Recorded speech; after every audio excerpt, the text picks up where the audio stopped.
राजस्थान के प्रतापगढ़ जिले की धारियाबाद विधानसभा सीट से विधायक थावरचंद डामोर प्रदेश की सियासत में एक नई इबादत लिखने का काम कर रहे हैं। थावरचंद मीणा भारत आदिवासी पार्टी के उभरते हुए युवा नेता हैं। एक डूंगरपुर बांसवाड़ा सांसद राजकुमार रोथ हैं जो केंद्रीय राजनीति में अपनी धमक पैदा कर रहे हैं। वहीं दूसरी ओर उन्हीं की पार्टी के युवा विधायक थावरचंद हैं जो प्रदेश की राजनीति में लगातार अपने क्षेत्र की जनता की बात मुखरता से रख रहे हैं। बीते दिनों थावरचंद डामोर मीणा जयपुर स्थित अपने सरकारी आवास पर थे। इस दौरान भायाजी डिजिटल मीडिया के संवाददाता कुलदीप सिंह ने उनसे एक्सक्लूसिव बातचीत की। थावरचंद मीणा ने इस दौरान उन नेताओं पर कटाक्ष किया जो अक्सर सियासत में विवाद पैदा करते हैं। उन्होंने कहा कि कई ऐसे नेता हैं जो खुद को सुर्खियों में रखने के लिए विवाद पैदा करते हैं। मीणा ने कहा कि ऐसे नेताओं के पास कोई मुद्दा नहीं होता, बल्कि ऐसे नेता छोटी सोच रखते हैं। मेरा ये मानना है कि कहीं लोग राजनीति में ऐसे भी होते हैं जो जानबूझकर स्टैंड बनाते हैं कि कैसे हम विवादित रहे, कैसे हम लोगों के बीच में रहे, तो उनके पास कोई मुद्दा नहीं होता है। मैं जहां तक मानता हूं कि उनकी सोच छोटी है। राणा सांगा पर सपा सांसद रामजीलाल सुमन द्वारा दिए गए विवादित बयान से जुड़े सवाल पर थावरचंद ने जवाब दिया। उन्होंने कहा कि राजस्थान का इतिहास शौर्य और पराक्रम से भरा हुआ है। भीलों और राजपूतों ने साथ मिलकर युद्ध लड़े हैं। उनके लिए हमेशा जननायकों का सम्मान बना रहेगा। राजस्थान का इतिहास अगर उठाकर देखेंगे तो पग पग पर हमारा इतिहास बहादुरी का रहा है, शौर्य पराक्रम का रहा है। और रही बात इतिहास हमारा पढ़ लेना, हमने रक्त से शब्द सजाए हैं। सर कटते थे, दर लड़ते थे, तब राणा पूंजा महाराणा प्रताप कहलाए हैं। और ऐसे में हमारा इतिहास है, हमेशा जब जब कोई युद्ध रहा हो राजस्थान के अंदर, भील हो और राजपूत है, तो हमेशा साथ लड़े हैं। मैं ये मानता हूं कि हर एक इतिहास के अंदर जिन्होंने अपनी गौरव गाथा है इस राजस्थान के पग पर, तो उन सब शौर्य और पराक्रमी योद्धाओं को मेरी ओर से नमन है। मेरा सम्मान हमेशा रहेगा, आदर हमेशा रहेगा, चाहे इतिहास के अंदर कोई भी कास्ट का जननायक रहा हो। मेरा इतिहास के अंदर उस जननायकों का सम्मान हमेशा आदरपूर्वक ही रहेगा। राजस्थान के बजट पर बात करते हुए थावरचंद ने कहा कि हम दक्षिण राजस्थान से आते हैं जो कि आर्थिक रूप से इतना समृद्ध नहीं है। साथ ही उस इलाके को उद्योगपतियों को सौंपा जा रहा है। इसकी वजह से स्थानीय लोग परेशान हैं।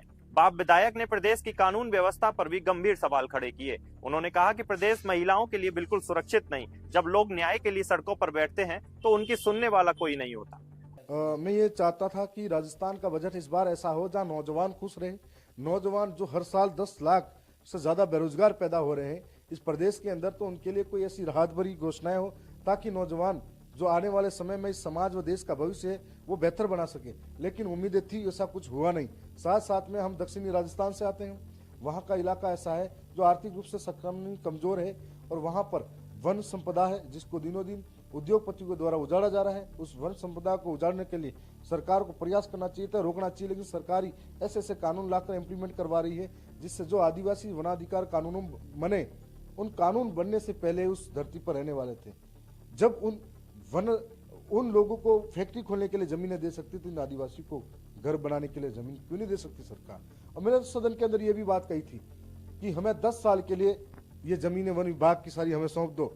मैं गारंटी लेता हूं थावरचंद डामोर कि 10 साल के अंदर आपके जंगल हरे भरे कर देंगे। और अगर 10 साल के अंदर हरे भरे नहीं होते, हम लोग 10 साल बाद राजनीति करने छोड़ देंगे। ये तक गारंटी लेते हैं। तो अब सरकारें इस तरीके से रोज खनन कर रही है। और दूसरी बात, आज ट्राइबल इलाके के अंदर आप लोग चाहते हो कि शिक्षा मिले, पढ़ाई करके बच्चा आगे आए तो शिक्षा मिलेगी, बेहतर समाज का तब होगा जब शिक्षित होगा। लेकिन 80% व्याख्याताओं के पद खाली पड़े हैं और उसके बाद में 60 कम से कम वरिष्ठ अध्यापकों को पद खाली पड़े हैं। स्कूलों की हालत जर्जर हो रही है, परीक्षाएं सर पे थी और आपने कोई ऐसा बड़ा बात नहीं कही। ऐसे नौजवानों को भी लगाते एक बार के लिए ताकि उन बच्चों की पढ़ाई सुचारू हो जाती। जो बिल्डिंगें बनी है कई सालों पहले वह जर्जर और गिरने जैसी अवस्था में खड़ी है। उसके बाद में कई आजादी के बाद भी 1-2 ऐसे इलाके भी मिलेंगे आपको जहाँ पर इसको पेड़ों के नीचे बच्चे पढ़ रहे हैं, उनके लिए कोई प्रावधान नहीं है। उसके बाद में कई मूलभूत सुविधाएं, सड़कें हैं, बिजली है, पानी है, इन पर आवश्यक चर्चा की जरूरत थी। बिजली पानी पे अंतिम समय में हमने कई कोशिश की। जो हमारी बीएससी की विधायक दल की बैठक में भी हमने ये निर्णय लिया था कि बिजली पानी पर चर्चा होनी चाहिए, नहीं हुई चर्चा। तो आज प्रदेश की सरकार है जो इस जनता पीड़ित है उसका दर्द नहीं देख रही है। इसी तरीके से कई विधायकों ने अपने अपने तरीके से अपनी अपनी बात रखी। कानून बिगड़ा हुआ, कानून व्यवस्था बिगड़ी हुई है। कहीं महिलाओं के साथ में बलात्कार हो रहे हैं प्रदेश के अंदर, कहीं मोबाइल के साथ में वीडियो बनाकर कोई किसी को साथ ब्लैकमेल कर रहा है। आप देख लो नसीराबाद विजयनगर के अंदर इसकी घटना है। आप देख लो, भीलवाड़ा के अंदर कई आदिवासी बाहर ले जाकर काम कराने ले जाते हैं, मर्डर हो जाता है, फिर 5-5 दिन तक सड़कों पे बैठते हैं, कुछ सुनने वाला नहीं है।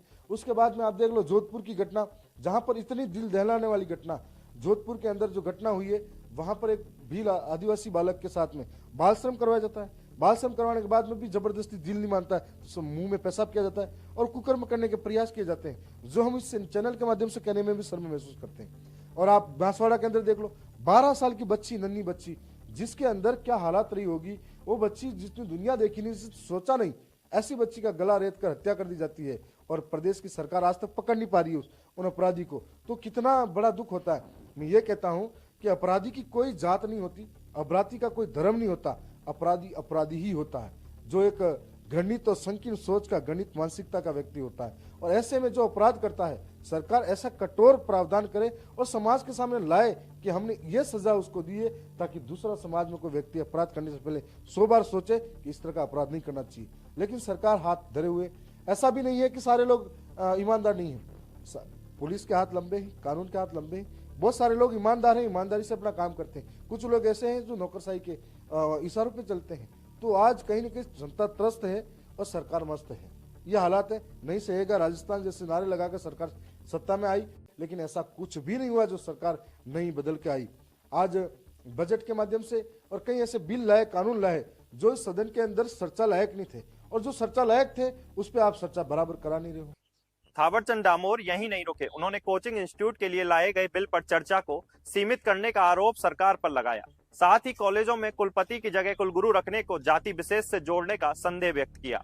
उन्होंने कहा कि सरकार अर्जुन का उदाहरण देती है, लेकिन एकलव्य को भूल जाती है। अगर उसका अंगूठा नहीं काटा गया होता तो आज वो अर्जुन से भी बेहतर धनुर्धर कहलाता। ऐसी कई बातें बाप विधायक ने इस बातचीत में कही। कल कोचिंग इंस्टीट्यूट की चर्चा थी, उसको लंबा चलाना था, और उस कोचिंग इंस्टीट्यूट को ये बड़ा कानून था, प्रदेश के नौजवानों के भविष्य को लेकर था। प्रदेश के अंदर जितने नौजवान हैं, आज आने वाले भविष्य और समाज और देश का भविष्य है, उनके लिए किस तरीके से आप रोज आत्महत्या हो रही है। कोटा हो, जयपुर हो, सीकर हो, अन्य इलाकों में कोई माँ बाप पढ़ाता है अपनी जमीन जायदाद दौलत बेचकर, और जब उम्मीद होती है नौकरी लगेगा, उस टाइम उसको नौकरी की जगह उसके बेटे की लाश अगर मिल जाए तो कितना बड़ा दुख होगा।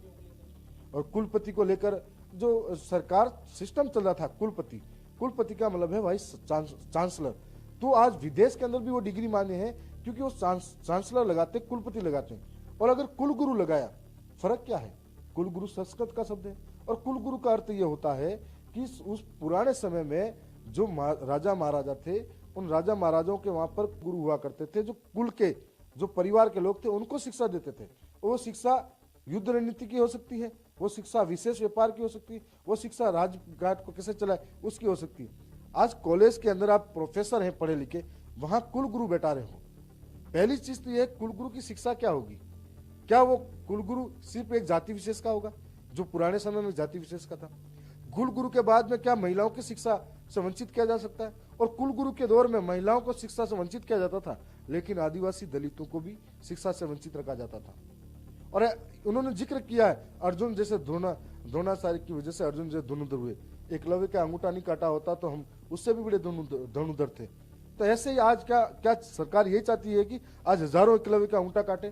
क्या आदिवासी दलितों को फिर से शिक्षा से वंचित रखने की कोई योजना तो नहीं है आपकी, या वही मानसिकता तो नहीं है? क्या कुलपति की जगह कुलगुरु लाकर महिलाओं का अपमान नहीं कर रहे हो? और फिर दूसरी बात, आपने कुलगुरु लाए, लेकिन देश के अंदर कितने आदिवासी दलित हैं जिनको आपने कुलपति बनाया हो? पूरे राजस्थान के अंदर एक भी नहीं है, पूरे देश के अंदर एक आदि यूनिवर्सिटी में मिलेगा आपको। तो फिर आपने कैसे आदिवासी दलितों का सम्मान किया? और एक कुलगुरु शब्द के लिए, सिर्फ एक कुलगुरु शब्द के लिए 8 करोड़ लोगों की विधानसभा है, जिसके अंदर 8 करोड़ राजस्थान के भविष्य की बात की जाती है, और एक शब्द के लिए आपने पूरे दिन सदन के अंदर बहस करवाई, तो क्या फायदा रहा? विधायक थावरचंद ने कहा कि नौजवानों और किसानों की बातें नहीं सुनी जा रही हैं। उनकी चिंता सरकार को नहीं है, लेकिन उनके पास कुलपति और कुलगुरु जैसे शब्दों पर बहस कराने को समय है, जो सिर्फ 8 करोड़ राजस्थानियों का प्रतिनिधित्व करने वाली विधानसभा का भी अपमान है। बाप विधायक ने कहा कि अगर बिजली पानी की समस्याओं पर ये काम नहीं करते हैं तो इनको वोट देने वाली जनता जल्द ही इनके कपड़े फाड़ते हुए नजर आएगी। मैं ये चाहता हूँ कि सरकार आने वाले समय में, हम जो उम्मीद कर रहे हैं कि नौजवानों की पीड़ाओं को समझेगी, नौजवानों के साथ में देश के अंदर किसानों को समझेगी, किसानों के साथ में हमने कर्ज माफी से लगाकर तमाम बात की थी, वो सारे काम नहीं हुए, और आज किसान दुखी है, रो रहा है, कई बार उनकी फसलें नष्ट होती है तो उनको समय पे कोई मुआवजा नहीं मिलता है। तो किसान है, नौजवान है, बेरोजगार है, तो सारों की स्थिति खराब है। बिजली पानी के लिए जब बात करते हैं बीजेपी के विधायक हो तो कहेंगे कि हमारे पास सब काम हो रहे हैं, क्योंकि उनके मंत्री और उनके मुख्यमंत्री को खुश करने के लिए, और बाहर आके वही लोग हमको कहते हैं कि सरकार कैसी है, आज चुनाव हो जाए तो हम लोग 60 पे आ जाए, और साथ में ये भी कहते हैं कि हम सबसे ज्यादा गले सुन रहे सरकार में होकर भी, लेकिन मजबूर है, कह नहीं पा रहे हैं। तो मैं ये कहना चाह रहा हूँ, यदि अगर बिजली पानी की बात करते हैं तो कल बहुत जल्दी इन्हीं सरकार के नुमाइंदों के भी कपड़े फाड़ती जनता नजर आएगी, ये हालात हो जाएंगे। धारियाबाद विधायक थावरचंद ने मध्य प्रदेश पुलिस के एनकाउंटर में मारे गए आदिवासी युवक हिरण सिंह परते को निर्दोष बताया। उन्होंने कहा कि वह पुलिस की लापरवाही का शिकार हुआ है, जिसे नक्सली मानकर मार दिया गया। विधायक ने कहा कि इन सरकारों के लिए आदिवासी की जिंदगी इतनी सस्ती है क्या? मध्य प्रदेश के अंदर एक जाति समूह है बेगा जनजाति। बेगा जनजाति तो मंडला जिले के अंदर है। कुछ समय पहले उस जो पुलिस के लोगों ने, पुलिस और आर्मी ने, कि ये नक्सल राइट से करके उसके साथ में मर्डर कर लेती है, गोली चला देती है, और उसके बाद में कुछ दिन बाद में वापस डीजी का एक बयान आता है कि हमसे गलती हुई, वो आदिवासी था जो एक गाय भैंस चराने गया था। इसका मतलब ये हुआ है कि देश के अंदर आदिवासियों की जिंदगी कितनी सस्ती है। क्या सरकार ऐसे ही मारती रहेगी?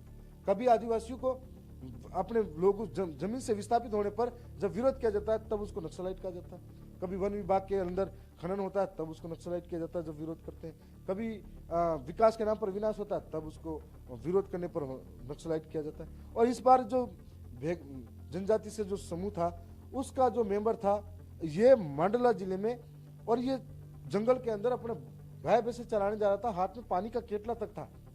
जब ये तक पहचान नहीं पाए तो इसका मतलब ये सरकार चाहती क्या है? क्या आदिवासियों का उनके सामने कोई जिंदगी है कि नहीं है? मैं इस बात का भी विरोध करते हैं। मैं कल परसों ही धार जिले के अंदर कार्यक्रम देके आया हूँ जो टंटिया मामा मूर्ति अनावरण था, और वहां पर भी हमने ये कहा था, हमारे सांसद महोदय राजकुमार जी भी वहां पर जाके उस घर पे जाके बैठ के आए और स्थिति को समझ के आए, और संसद के अंदर इस बात को भी उठाया है। सरकार सोचना चाहिए सरकार को, और आगे से इस तरीके हो कि आदिवासियों की जिंदगी है, उसका भी सम्मान होना चाहिए। आपने धारियाबाद विधायक थावरचंद को सुना, जो भारत आदिवासी पार्टी के विधायक हैं। मौजूदा दौर की सियासत में आदिवासी क्षेत्र के लोगों का नेतृत्व कर रहे हैं।